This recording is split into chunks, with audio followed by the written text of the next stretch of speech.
what I did at 18, 19, 20, basically throughout college was I focused on building up my credit score.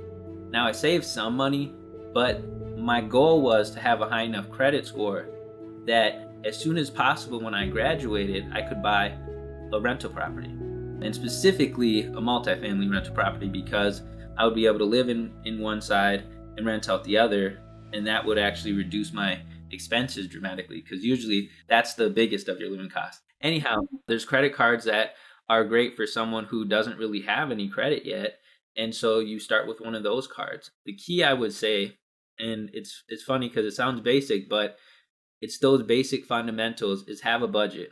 No matter what the limit is on your card, know what you can afford to pay off at the end of the month, and don't go over that. During that time, I was putting things on the card, always paying it off at the end of the month, paying on time, huge, don't pay late.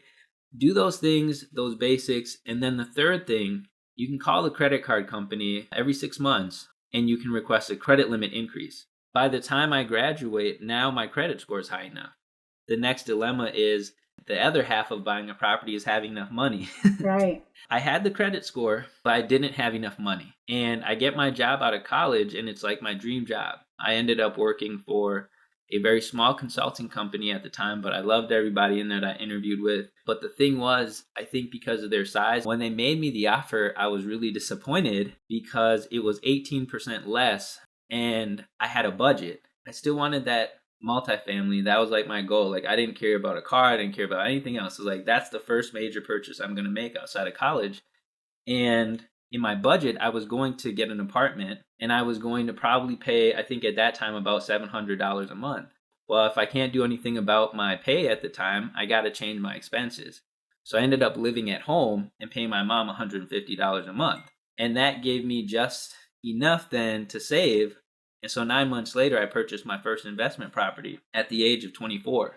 Me buying that duplex at the time that I did and having that financial knowledge, that definitely changed my life, probably generations to come, because having that property to offset the living expense, that allowed me then to focus on getting out of debt. So by 26, so 2 years later, I pay off all my bad debt. And then I start looking into other investments. So I get into stock investing. So I got really good at being a long-term stock investor and finding great companies before they're like mainstream, even before they're on major exchanges like the NASDAQ. And so that's why I decided to teach, or at least start a platform that will allow me to help out, because the hardest part is really getting started and then to keep going, because there will definitely be mistakes, there will be setbacks, but that's how you learn. And so that's why I do it. Awesome. So I want to go back and touch on a few things that you stated and make sure that I got everything correct. So what you were saying is when you are in school, even before you graduate, you need to start building your credit and you need to start saving. And the best way to start building your credit is to apply for credit cards, but then make sure that you can pay them off every month because you don't want that revolving debt. And also, when you start saving, you need to make sure that you create a budget so that then you can look at what your expenses are and adjust accordingly, because or else you go after, like you said, the things that we want, but maybe we don't want them as much as we want our real big goal, but we don't know that unless we put the numbers down, right? It's about making those smart choices once you have the numbers of what you need and what you have. I just want to touch on for our listeners, what's considered bad debt is usually credit card debt. So credit cards have what's called revolving debt. So it actually compounds on top of each other, which is why your credit card keeps getting bigger and bigger and bigger, even though you're paying that minimum monthly payment. That doesn't help.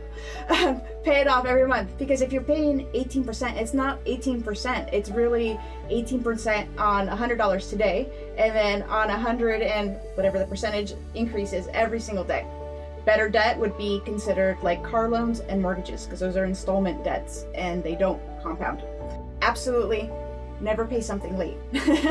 Like you were saying, but if you have to choose, because there are those times where you're like, man, I just really can't make ends meet. Something happened and my budget just got blown out of the water. If you have to choose between paying things late, pay your credit card debt late, keep your installment and your mortgage on time, because those will factor much bigger, much greater into your credit score and into your ability to buy a home. Just wanted to put those out there because those are things that I see a lot when I was a loan officer. Great advice. I almost didn't do a workshop on the credit. I was going to jump into okay, let's talk about investment at properties. Like, how do you get into multifamilies? But so many people were asking about credit. I'm like, well, we can't jump to multifamily then. We can't get to that yet. So we got to go to credit. And so it's really good that you mentioned those points. Thank you. Yeah. And it just comes from years of experience of working with people who sometimes were buying their first home. I mean, I had a client, God bless them, they were like, well, we were going to pay off that truck anyway, so we just decided to pay it late this month so that we could pay off this other debt, and we'll just pay that off next month. And I'm like, that's not the way things work. Your credit score just went down. For those that don't know, and I hope you all are gaining some value from this, the reason you want your credit score to be good is because not only does it affect your ability to get a loan, but it's going to affect your interest rate. And that's huge. Yes. I had a client when I was doing loans who was paying 17% on his car. Because his credit score was so poor when he got his car that he was paying 17% interest on like a really good car because he was a doctor. It is nice to have a nice car. Most people who graduate in college, the first thing they buy is a nice car. And I think a big thing is that you want to know what your big goal is. And don't sacrifice and get these little things that don't really get you towards your big goals, right? So my big goal was the property. Right. Yeah, and that's amazing. And I love your idea of making sure that you get a multifamily residence because, to your point, not only do you then have reduced living expenses, but then you can also finance it as a primary property instead of an investment property, which will give you better interest rates. Lower taxes, exactly. Too. Home ownership. What would you suggest for someone my age who wants to start getting into building that generational wealth?